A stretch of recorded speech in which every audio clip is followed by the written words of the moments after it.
Good morning, Howard. Hey, good morning. Hey, it's so great to talk to you guys, but I really have to start off by sending my condolences to you guys and the people of Dallas. For? Well, you're going to have to suffer through another failure of a Cowboy season.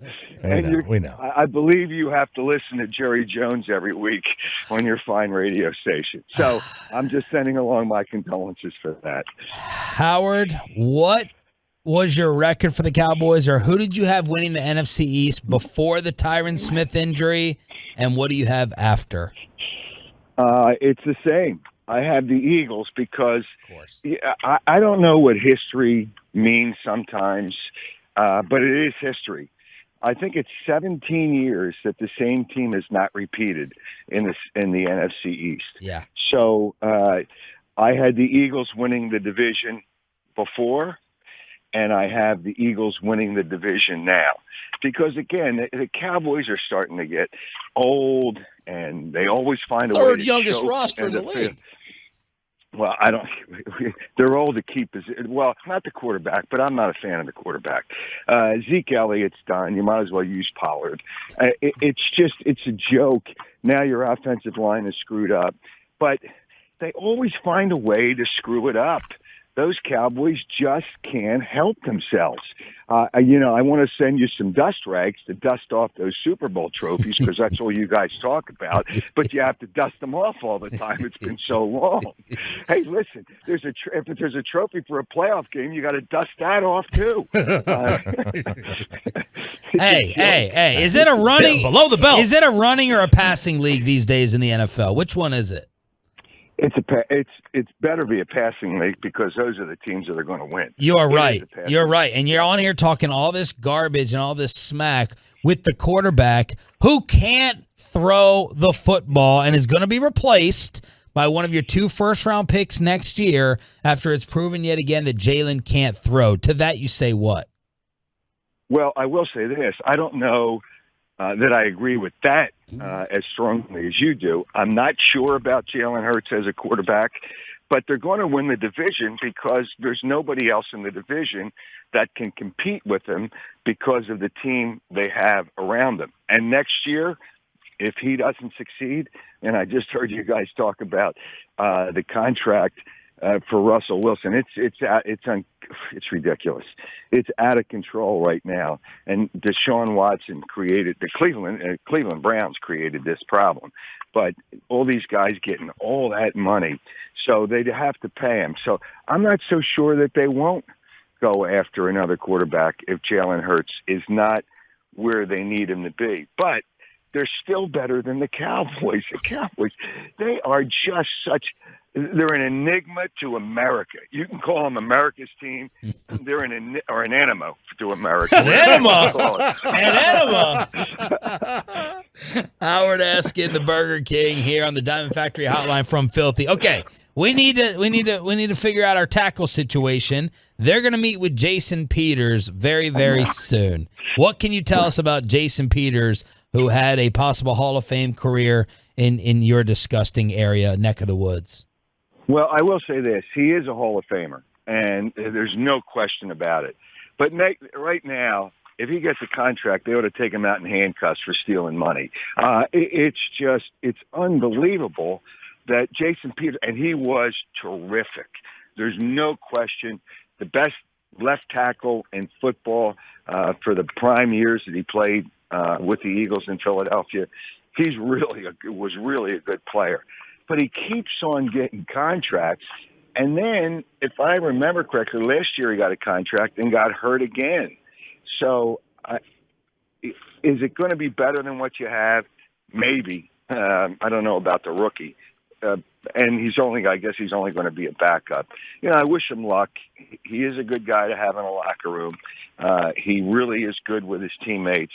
But you still have to go out there and play if needed. So your left tackle situation is it really is a problem. And we'll see how good Dak is when he doesn't have – he had that great year with a great offensive line. that line doesn't even come close to existing anymore. So, but Jason Peters, I'll say he's good in the room. That's hockey talk. He's good in the room for you guys that don't know, although we don't have a hockey team here in Philadelphia. No, you guys haven't had one in a while. So, I wish him luck, but he's clearly not the answer at left tackle. The best quarterback in the division usually wins the division more often than not. Dak is clearly that guy. Why are you just throwing Dak to the curb like that? Because I just don't think in the big games he had probably the most awful, dumbest playing football last year. Even Tony Romo got pissed at him. And it's hard for him to get pissed at the Cowboys because he's such an ass kisser of the Cowboys. God, man. So, I can't get that play out of my head, but I love it because I love to replay it. You guys don't. He's just not he's not good enough in big games. There's just something about Dak Prescott. He's good, but he's not good enough. And that's the way I've always looked at. I think he's a one-year wonder. I look at Dak Prescott as a one-year wonder. He had a great running game, great offensive line. Everything fell into place, and they still screwed it up in the playoffs. But the reality is, is he a better quarterback right now than Jalen Hurts?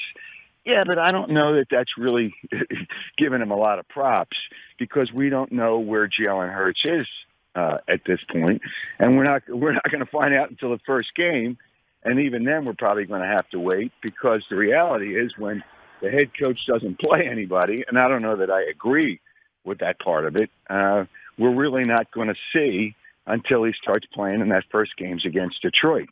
And and Dan Campbell will probably chew off their kneecaps and do all kinds of things. But the Eagles' schedule is really, when you look at it, it's really pretty easy. And then when they beat the Cowboys in the sixth game of the season, then you guys are really going to be in trouble trying to sell that team. Please, the Eagles are going to be favored in 8 of their first 9 games. That doesn't mean they win 8 of their first 9 games, but they'll be favored in 8 of their first 9 games. And in the game that they're the underdog is the 5th week of the season at Arizona, and I don't know that they're all that good. So we'll see. You think they'll be favored of the Cowboys? In Philly. The first game's in Philadelphia, yes. Yeah. Listen to their schedule. At Detroit, Minnesota in Philly, at Washington. Win. Jacksonville in Philly, Loss. At Arizona, Loss. Cowboys in Philly, Loss. Pittsburgh, Houston, Washington. Win. Woo! I mean, that does look pretty easy. Look, y'all have been all hyped up. We have to give credit to like your all-around roster, the draft picks. We'll get to your GM in a second. But I heard your boy talk earlier that Howie Roseman was the best GM in the division, right? I think he is. You telling me the Odyssey app is working? Hey, that's the breaking news here. You've been listening to us over there previewing this? I don't feel bad. We have the same issue here sometimes. This may be all of our final segments here in a second. But, Eskin, you live with that team, the big names, the A.J. Browns, the draft picks. Who has jumped out in training camp? Well, nobody ever gets hit. So, But A.J. Brown has just impressed people so much. Big, fast, he got good hands. That's where Jalen Reagor had hands of stone. But, and I don't know of any upside. And I heard your boy say, there's upside on Jalen Reagor. Okay, good. Knock yourself out, Minnesota. But A.J. Brown is the player that everybody wanted to look at. And then the 2 picks out of Georgia, Jordan Davis and Nakobe Dean have impressed people. Jordan Davis is really going to be good, and Nakobe Dean won't start, but it doesn't matter who starts. It's how many snaps you get. Yeah. He's really good. So those players are the players that we have looked at in training camp. Obviously, you're looking at Jalen Reagor. But those are the guys you're looking at. And Jason Kelsey, for those Dallas Cowboy fans that were hoping after his minor surgery that he wouldn't be ready. He was out practicing yesterday. I had no question 3 weeks ago that he was going to play. And he's a Hall of Fame center. And he's the best center. He's the best center in football.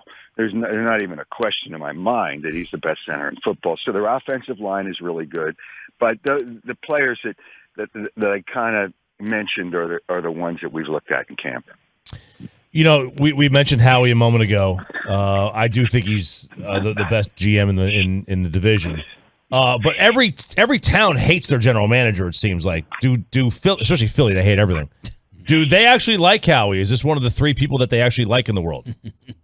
Well, absence makes the heart grow fonder. And when he was absent under the Chip Kelly years, maybe people got fonder. But he's done a good job. There's always draft picks that aren't going to work. And they got rid of the one that didn't work, Jalen Reagor. And there's always going to be that. But he made some really good deals. They needed another wide receiver. They got it in A.J. Brown. They needed to really get some help on the defense. They got it in the draft. And the trades he makes, and the trade he just made yesterday with New Orleans, is going to help him at safety. So, yeah, he's really done, and the people now love him. There's a love affair going on now for Howie Roseman in Philadelphia. And he's done a good job. So, you can't fool people. You fall in and out of love, as we know in sports all the time. It's just so they're now in love with him. So they do say the fans and the people really recognize he's really done a good job. But they have to do it with wins and losses, and they have to do it on the field. And we'll see how it all works out. There was years ago that loser, Vince Young. Boy, what a stiff. God. What a stiff. With the dream team? Yeah, with the dream team. And that team was a disaster. So nobody's calling this team the dream team. Yeah, your running back already did. One of you already called him the dream team. Who's that? Who's there? It was a backup running back. I'll look it up here. I'll get it in just a second. But y'all sitting there talking about the dream team yet again there. No. I haven't heard the dream All right, team. I'll get it in a second. You guys invent things in Dallas. I mean, it's just, that's what Texans do. They try to make themselves feel good. Miles Sanders, I think, brought it up. Miles Sanders said it, Howie. Are you follow that team? Are you the B reporter or not? Yeah, well, I'm on the sideline. I'll ask him. So I didn't hear him say it because he hasn't. Well, when did he say it? Because he hasn't practiced for weeks. Yeah, June 29th. June 29th, Howie. Come on. Okay. So it's a month ago. Yeah. It's a month ago. Oh, sorry. Sorry. He said, I feel like we're an all-star team, so we feel great. We feel unstoppable. The vibes are great. Always have been. Sorry to hit you with the truth. Now I know why you brought up that from a month ago. You guys are always into old news. Like Old news. Old news. All right, look. In all seriousness, we're pretty bitter that you got a 4th-round pick back for Reagor. We got a 5th-rounder in exchange for Amari. Was this a shock? Was this a stunner that you were able to get a 4th back or anything for this poor kid? Y'all tried to run out of town probably because he's from TCU, so you probably judged him unfairly. And now you got a 4th-rounder back, and we got a 5th for Amari. Does that feel lopsided? Well, let's make this accurate, which I know is rare out there. And, I guess it's the air in Texas. But they didn't get a 4th-rounder yet. They got a 7th-rounder for the first time they get the pick. And then the following year, they get a 5th, which could turn into a 4th. I don't know how it's going to turn into a 4th. I would be shocked if we're all still around 2 years from now. I don't think you're going to see the Eagles get a 4th. So you can stop whining about that. You know what? I'm going to send you guys some cheese because you whine about everything. Oh, my God. Yeah, some stupid cheese whiz for some reason you put on the sandwich. No. Whiz. We're on board. I think Cheese Whiz is a scam and a joke to put on a cheese steak. It's terrible. Yeah. So I agree with you there. Good, just finally. The people in South Philly. Yeah, and it's rare. But no, they won't get a 4th. But they'll get a 7th, and somehow I think that 5th is kind of iffy too. But the fact that they could get anything for him, he's he's a fifth wide receiver who is afraid to return punts. It looks like he's scared back there, like he can't wait till the play's over. And he's got hands of stone. It's just, boy, and then Justin Jefferson was the next pick, but that always happens in the draft. Justin Jefferson's coming to town with Reagor, the second game of the season. That's the first home game. So the fans, if he's back there catching punts, that stadium will erupt with boos. But I just can't believe that's going to happen. So we'll see who the Eagles punt returner is, but it's anybody's better than Jalen Reagor. All right. Now, I don't think you can compare it to Maury Cooper.